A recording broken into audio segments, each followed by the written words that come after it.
BNP সরকারের বিরুদ্ধে জামাত ইসলামের নেতা সিনিয়র আইনজীবী অ্যাডভোকেট শিশির মনিরের জল্পনা কল্পনা সত্য হচ্ছে। দর্শক, শিশির মনিরের জল্পনা কল্পনা কি ছিল? শিশির মনির আশঙ্কা করেছিলেন যে বিএনপি রাজনৈতিক বিষয়কে যেভাবে কোর্টে টেনে আনছে, এটা বিএনপির জন্যই বুমেরাং হবে, বিএনপির গলার কাটা হয়ে দাঁড়াবে। আজকে বিএনপি খুশিতে খুশিতে রাজনৈতিক বিষয় কোর্টে টেনে আনছে। বিএনপি ভেবেছিল যে আমরা জিতে যাচ্ছি, জামাতকে বোকা বানাচ্ছি, এনসিপিকে চেপে ধরছি, জুলাই সনদকে আমরা অস্বীকার করতে পারছি, জুলাই গণভোটকে আমরা ধামাচাপা দিতে পারছি, কোর্টের রায়, রিটের উপর নির্দেশনা নানান কিছুর মাধ্যমে আমরা তো খুশি। আমরা তো সংবিধান সংস্কার পরিষদের শপথ না নিয়েই পারছি, হাইকোর্টের কাঁধে বন্দুক রেখে আমরা অনেক কিছুই অর্জন করছি, বিএনপি খুশি। কিন্তু শিশির মনি বলেছিলেন যে এটা ঠিক হচ্ছে না। হ্যাঁ, আপনারা সংবিধান সংস্কার পরিষদের শপথ নেবেন কি নেবেন না বা কি করবেন, এটা আপনার পলিটিক্যালি সলভ করেন, কিন্তু কোর্টে এগুলো টেনে আনছেন। জুলাই সনদের বৈধতা চ্যালেঞ্জ করে রিট, গণভোটের বৈধতা চ্যালেঞ্জ করে রিট, গণভোটের প্রশ্নমালার বৈধতা চ্যালেঞ্জ করে রিট, এই যে কাজগুলো করছেন, একদিন আপনাদের উপর এগুলোর খড়ক পড়বে। একদিন এভাবে রিট হতে হতে দেখবেন যে 12 ফেব্রুয়ারি নির্বাচনের বৈধতা চ্যালেঞ্জ করে রিট, তারপরে দেখবেন রিট হবে তারেক রহমান সরকারের বৈধতা চ্যালেঞ্জ করে রিট, ডক্টর খলিলুর রহমানের মন্ত্রিত্ব চ্যালেঞ্জ করে রিট। এমন কি আসল ঘটনা ঘটে গেছে, বিএনপির ক্ষমতা মাঝ পথে ছেড়ে দেওয়া লাগবে, সেই ঘটনা অলরেডি ঘটে গেছে। দর্শক, শিশির মনির ফেসবুক পোস্ট দিয়েছেন, ডেইলি স্টারের একটা রিপোর্ট শেয়ার করে বলছেন, ডেইলি স্টারের রিপোর্টটা হচ্ছে যে অন্তর্বর্তীকালীন সরকারের মানে ডক্টর ইউনূস সরকারের বৈধতা চ্যালেঞ্জ করে রিট।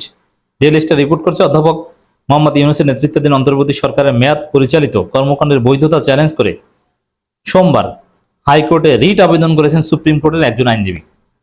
এই নিউজ শেয়ার করে শিশির মনির লিখেছেন, এই কথা অনেক আগেই বলেছিলাম, সরকার বুঝতে পারল না। বলেছিলাম যে প্যান্ডোরার বক্স ওপেন করবেন না, বর্তমান সরকার নির্বাচনের পর এই বক্স ওপেন করেছেন।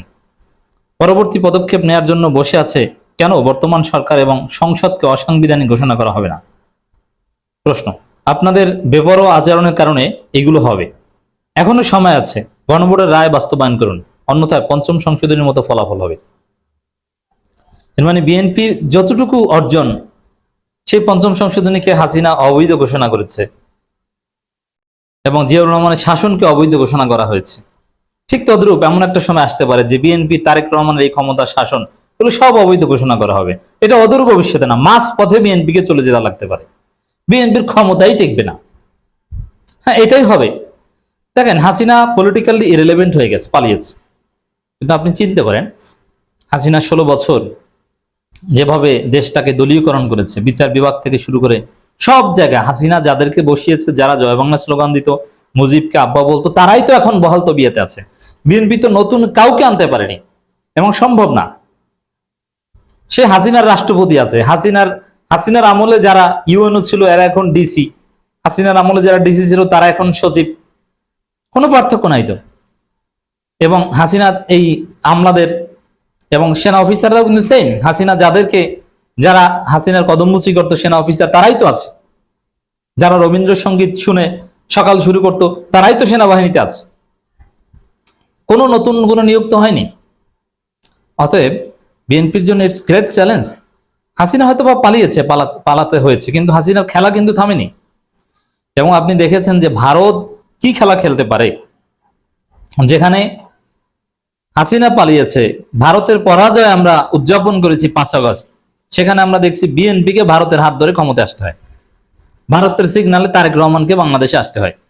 সেখানে আমরা দেখছি যে ভারতের কোটায় সবচেয়ে বেশি মন্ত্রী পায় এই সরকারের আমলে, সংস্কৃতি মন্ত্রী, অর্থমন্ত্রী, অমুক মন্ত্রী, তমুক মন্ত্রী, সব ভারত কোটায়। এবং বিএনপি জিতেছে, ভারতে বিজয় উদযাপন করা হয়। তাহলে আপনি চিন্তা করেন, যা হাসিনার পতন হয়েছে, আমরা দ্বিতীয় স্বাধীনতা বলেছি, কিন্তু ভারত কি বাংলাদেশ থেকে গিয়েছে? না, আমরা তাড়াতে পারিনি। For the time being Bharat গিয়েছিল, ঘাপটি মেরেছিল, কিন্তু আবার ইন্ডিয়ান হেজিমনি কায়েম হয়ে গিয়েছে।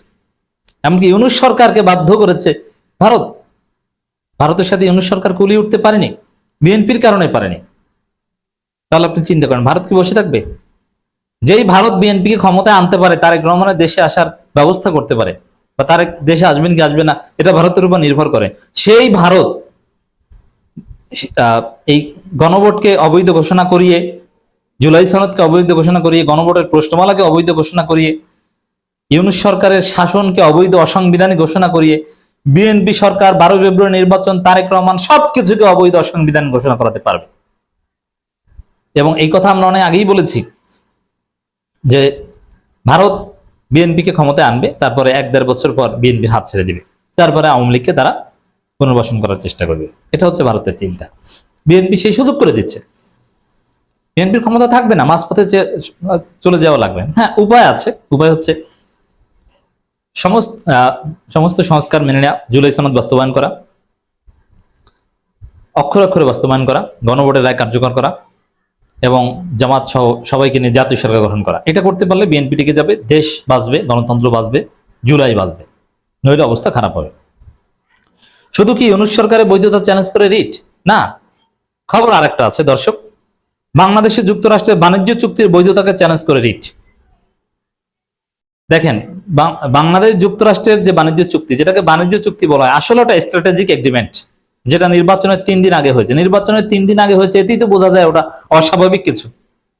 এবং সেই চুক্তি নিয়ে একটা টান টান উত্তেজনা এবং চারদিকে নীরবতা, নিস্তব্ধতা। বিএনপি কিছু বলছে না। আবার ওই চুক্তির কলকাঠি যিনি নেড়েছেন, তিনি এখন পররাষ্ট্রমন্ত্রী। বিএনপি টু শব্দ করতে পারছে না সেই চুক্তির বিরুদ্ধে। এখন ওই চুক্তি হচ্ছে বিএনপিকে ক্ষমতা এনেছে। ওই চুক্তি তারেক রহমান মেনে নিয়েছে বলে বিএনপিকে ক্ষমতা দেওয়া হয়েছে। মার্কিন ডিপ স্টেট বিএনপিকে ক্ষমতা এনে দিয়েছে। তো ওই চুক্তি থেকে বিএনপি সরে গেলে বিএনপি আর ক্ষমতায় থাকতে পারবে না। কোন বেকায়দায় বিএনপি পড়েছে বুঝতে পারছেন? বিএনপির চারদিকে বিপদ আর বিপদ। ক্ষমতায় টিকে থাকা, বাংলাদেশের ক্ষমতা যে কতটা কমপ্লেক্স, এটা কল্পনাও করতে পারবেন না। আমি তো মনে করি যে জামাত ক্ষমতায় আসে নাই, আল্লাহ জামাতকে বাঁচাইছে। এই বিএনপি ক্ষমতায় এসেই টিকে থাকতে পারছে না। অবশ্যই এই জন্য জামাত কাটা লাইনে ক্ষমতা আসতে চায়নি। জামাতের পক্ষে যে হাইপ ছিল, জামাত যুক্তরাষ্ট্রের সব শর্ত মেনে নিলে হয়তো বা ক্ষমতা আসতে পারত, বাট বিএনপি যুক্তরাষ্ট্রের সব শর্ত মেনে নিয়ে বেকায়দায় পড়েছে। যুক্তরাষ্ট্রের 131টা শর্ত এই চুক্তি অনুযায়ী বিএনপি সরকার মানতে বাধ্য, আর যুক্তরাষ্ট্র মাত্র 6 জায়গায় বাংলাদেশের কিছু শর্ত মানতে বাধ্য। কোথায় 131 আর কোথায় 6? এটা একটা গোলামি তাবেদারি চুক্তি। সে চুক্তির বৈধতা চ্যালেঞ্জ করে রিট দায়ের করা হয়েছে। এখন সবকিছু কোর্টে আনা হচ্ছে। এই কোর্টের নাটাই এখনো কার হাতে বুঝেন? তাহলে বিএনপি সরকারকে অবৈধ ঘোষণা করে দেওয়া যে কোনো কঠিন কিছু হবে না, এটা খুব সহজেই অনুমেয়।